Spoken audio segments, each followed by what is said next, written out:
बागेश्वर धाम में महाकुंभ का आज दूसरा दिन है। कल 9 कुंडीय महायज्ञ की शुरुआत हुई। 19 फरवरी तक यानी पूरे 7 दिन तक धार्मिक आयोजन होगा, जिसमें प्रमुख रूप से हनुमंत कथा, रासलीला, भजन संध्या, दिव्य दरबार और कन्या विवाह महोत्सव शामिल है। सोमवार को सुबह से विशाल यज्ञशाला में आचार्यों ने विधि विधान से मंत्रोच्चार कर महायज्ञ की शुरुआत की। इस मौके पर बागेश्वर धाम परिसर पुरोहितों के मंत्रों से गुंजायमान हो गया। बागेश्वर धाम में 5 दिवसीय अन्नपूर्णा महायज्ञ चल रहा है। यहाँ पर बनारस से आए हुए सभी विद्वान जन इस महायज्ञ को पूर्ण कर रहे हैं। पूज्य महाराज श्री ने जन कल्याण के लिए, विश्व कल्याण के लिए एवं सनातन के लिए अन्नपूर्णा महायज्ञ रखा है। एवं 18 फरवरी को महाशिवरात्रि के पावन पर्व पर 121 कन्याओं का विवाह भी संपन्न हो रहा है। हम हैं कथा स्थल पर, जहां पर एक विशाल और भव्य मंच बनाया गया है, जहां पर महाराज जी आएंगे और यहाँ पर हनुमंत कथा का आयोजन किया जाएगा। और हनुमंत कथा को सुनने के लिए और इस पूरे कार्यक्रम को देखने के लिए देश के कोने कोने से भक्त यहाँ पर आए हुए हैं और काफी संख्या में यहाँ पर महिलाएं भी बैठी हुई हैं, जो यहाँ पर बागेश्वर धाम के महाराज के 7 दिवसीय आयोजन में सफल बनाने के लिए आई हुई हैं। देश के कोने कोने से आई हुई हैं और महिलाएं हैं। बहुत संख्या में यहाँ पर भक्त जो बागेश्वर धाम के अनुयायी है वो यहाँ पर पहुंचे हुए हैं और यहाँ पर सभी लोग भजन संध्या में शामिल होंगे और उसके बाद यहाँ पर भगवान जो भजन है उसको भी यहाँ पर सुनेंगे। नरेंद्र सिंह परमार, न्यूज 18, बागेश्वर धाम, छतरपुर। भिंड में जिंदा महिला का फर्जी मृत्यु प्रमाण पत्र बनवाकर उसकी प्रॉपर्टी हथियाने का मामला सामने आया। ये फर्जीवाड़ा महिला के परिवार के सदस्यों द्वारा ही किया गया। अब महिला प्रशासनिक अधिकारियों के सामने खुद को जिंदा बताते हुए न्याय की गुहार लगा रही है। पीड़ित महिला ने इसकी शिकायत पुलिस अधिकारी से की। महिला के मुताबिक पति से अनबन होने के बाद वो अपने मामा के पास कलकत्ता चली गई थी। उसी का फायदा उठाकर उसके जेठ के लड़कों ने उसका फर्जी मृत्यु प्रमाण पत्र साल 2009 का बनवाकर उसकी सारी प्रॉपर्टी की फर्जी वसीयत कराकर अपने नाम करवा ली। तो वहीं पुलिस ने इस मामले की जांच की बात कही है।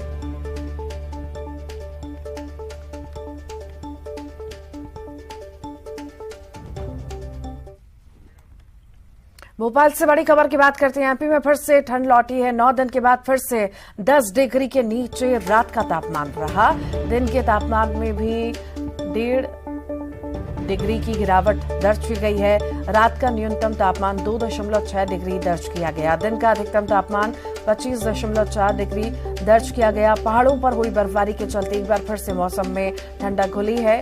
भोपाल समेत 17 शहरों में पारा 10 डिग्री के आसपास रहा। बालाघाट के मलाज खंड में सबसे कम 5.4 डिग्री तापमान दर्ज किया गया।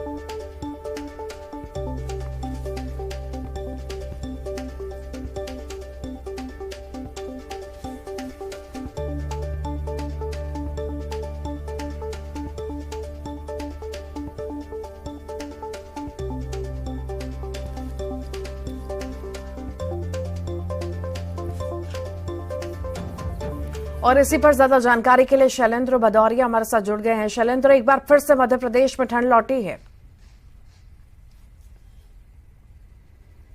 बिल्कुल ऋतु, जिस तरीके से फरवरी का दूसरा सप्ताह चल रहा है और पहले की अगर बात करें तो मौसम विभाग ने पहले सप्ताह के बाद लगातार सर्दी कम होने का अनुमान जताया था, लेकिन एक बार फिर लगभग 9 दिन के बाद मध्य प्रदेश में एक बार फिर सर्दी का जो है वो लौट आई है। और कई ऐसे जिले हैं, लगभग 17 जिले ऐसे हैं जहां पर तापमान 10 डिग्री के नीचे चला गया और उसमें एक राजधानी भोपाल भी शामिल है। अगर सबसे कम तापमान की बात करूं तो मलाजखंड, जहां 5.4 डिग्री तापमान रिकॉर्ड किया गया। वहीं अगर अधिकतम तापमान की बात करते हैं तो मध्य प्रदेश में 31 डिग्री जो है वो अधिकतम तापमान दर्ज किया गया है। और ये बताता है कि किस तरीके से मौसम परिवर्तित हो रहा है, या ये कहें कि मौसम में किस तरीके से दिन और रात के तापमान में अंतर है। हालांकि मौसम विभाग की माने तो ये ज्यादा दिन ये ठंड रहने वाली नहीं है। 1 या 2 दिन में इस ठंड का प्रकोप जो है वो कम हो जाएगा। हालांकि जिस तरीके से उत्तरी भारत से जो सर्द हवाएं आ रही है, क्योंकि पहाड़ों पर जिस तरीके से बर्फबारी हो रही है, उसके चलते कहीं ना कहीं जो शीतलहर आ रही है, उसके चलते जो सर्दी का प्रकोप है वो बार बार लौट कर आ रहा है। लेकिन मौसम विभाग का कहना है कि अब 1 से 2 दिन के बाद इस प्रकोप से कहीं ना कहीं राहत मिलेगी। लेकिन फिलहाल फिलहाल जिस तरीके से लोग ये समझ रहे थे कि सर्दी से उन्हें राहत मिल गई है, लेकिन फिलहाल जो है 1-2 दिन और इसी तरह की सर्दी का सामना मध्य प्रदेश वासियों को करना पड़ेगा। जी ठीक, बहुत बहुत शुक्रिया शैलेंद्र जानकारी को साझा करने के लिए। देवास की बात करते हैं। बेसमेंट में आग लगी है। माता टेकरी सीढ़ी द्वार के नीचे बेसमेंट में आग लगी है। बेसमेंट में कचरे के ढेर में आग लगने की खबर है। दमकल कर्मियों ने आग पर फिलहाल काबू पा लिया है। आग लगने का कारण अभी तक अज्ञात है। बेसमेंट में असामाजिक तत्वों का डेरा आए दिन लगा रहता है और आशंका जताई जा रही है कि उनके द्वारा शायद आग लगाई गई हो, पर अभी तक कारण स्पष्ट नहीं हो पाया है। और ज्यादा जानकारी के लिए वरुण हमारे साथ जुड़ गए। वरुण, क्या ज्यादा जानकारी मामले में?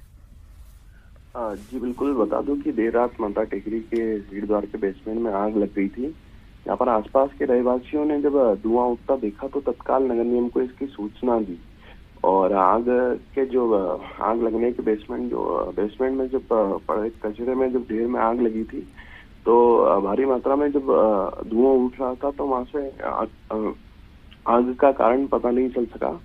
जिसके बाद रहवासियों ने फायर ब्रिगेड को मौके पर बुलाया और एक ही फायर ब्रिगेड ने 15 से 20 मिनट के अंदर आग पर काबू पा लिया था, लेकिन फिलहाल आग किस कारण से लगी ये पता नहीं चल सका है। ऐसा बताया जा रहा है लोगों द्वारा वहां पर जो मौजूद थे कि जो आसपास के क्षेत्रों में असामाजिक तत्वों का जमावड़ा लगा रहता था, लेकिन फिलहाल इसकी पुष्टि नहीं हो चुकी है। जांच का विषय ये बताया गया है। ठीक, बहुत बहुत शुक्रिया।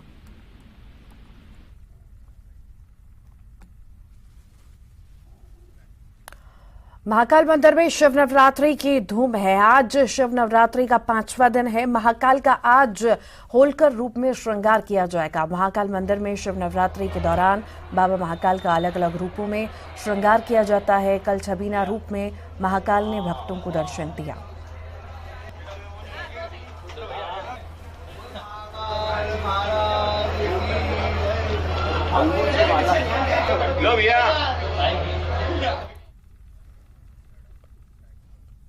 मंदसौर की बात करते हैं, जहां मदारपुरा इलाके में बाइक आगे पीछे निकालने की बात को लेकर 2 गुटों में पथराव हो गया।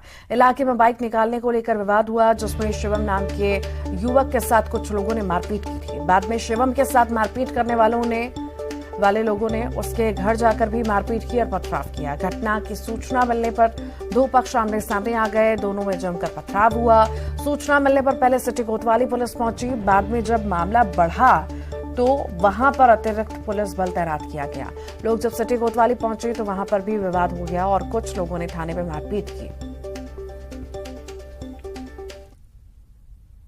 मोटरसाइकिल को निकालने को लेकर कुछ लोगों के साथ विवाद हुआ था, जिसमें जो फरियादी है शिवम, उसके साथ मारपीट की घटना कारित हुई। फिर उसके बाद जिन लोगों से विवाद हुआ था वो विवाद बढ़ता गया और उसके घर पे जाकर भी मारपीट की जानकारी सामने आ रही है। इसी तारतम्य में थोड़ा वहां पे भीड़ भाड़ इकट्ठी हो गई थी, जिसको पुलिस ने मौके पे पहुंचकर तुरंत तितर बितर कर दिया था। अभी FIR की जा रही है और जो भी आरोपी है उनकी सरगर्मी से तलाश की जा रही है। जल्दी उनकी गिरफ्तारी भी सुनिश्चित की। अब बात करते हैं जबलपुर की, जहां के जिला अस्पताल विक्टोरिया में तैनात ड्यूटी डॉक्टर राहिला कुरैशी का अजीबोगरीब फरमान सामने आया। डॉक्टर पर आरोप है कि उन्होंने आधार कार्ड न होने पर एक घायल बुजुर्ग महिला का इलाज करने से इनकार कर दिया। दरअसल जबलपुर के हनुमान ताल इलाके के सुब्बाशाह मैदान के पास झगड़े में 65 साल की वृद्ध महिला घायल हुई थी, जिसे इलाज के लिए जिला अस्पताल भर्ती कराया गया। लेकिन ड्यूटी पर तैनात महिला डॉक्टर ने घायल का आधार कार्ड न होने का हवाला देते हुए फॉर्म भरने से मना कर दिया और उनका सही तरह से इलाज भी नहीं हो पाया। एकदम से खूब छुरी चक्कू लेके कौन से थाने का मामला है? हनुमान ताल थाना। आप यहाँ अस्पताल आए, क्या हुआ अस्पताल में? यहाँ इन्हें वो एक इंजेक्शन लगाई है और बोल रही कि आप वो नहीं लाई ID। हमने कहा नहीं, अब लड़ाई झगड़े में तो ऐसे ही भाग देता इंसान निकल के। जो बोले ID लेके आओ। विक्टोरिया अस्पताल में अभी ड्यूटी ऑफिसर में हैं राहिला कुरैशी मैडम, जिन्होंने बोला कि बिना ID कार्ड या आधार कार्ड के बिना मुलायजा फॉर्म नहीं भरेंगे। इसके बाद ये वापस थाने पहुंची। हमारा आरक्षक मस्तराम मरावी वो भी वापस थाने पहुंचा। उन्होंने बताया कि राहिला कुरैशी मैडम बिना आधार कार्ड के मुलायजा फॉर्म नहीं भर रही हैं। इसके बाद मैं विक्टोरिया अस्पताल आया, मैडम से बात की। अभी तो मैडम ने मुलायजा फॉर्म भर दिया है, लेकिन उन्होंने बताया कि आगे से बिना आधार कार्ड या ID कार्ड के हम मुलायजा फॉर्म नहीं भरेंगे। जबलपुर की जनता की समस्याओं को सुनने के लिए सीएम हेल्पलाइन की तर्ज पर महापौर हेल्पलाइन की शुरुआत की गई। जबलपुर नगर निगम के महापौर जगत बहादुर सिंह अन्नू ने महापौर हेल्पलाइन का उद्घाटन किया और इस सहायता से जुड़ी बारीकियां बताई। खुशी का विषय यह है कि अब महापौर हेल्पलाइन की आज शुरुआत हुई है, जिसके माध्यम से हमारे जबलपुर शहर के नागरिक घर बैठे अपने मोबाइल से गूगल पर जाकर तत्काल 1 मिनट के अंदर अपनी नगर निगम से संबंधित समस्या को उसमें बता सकेंगे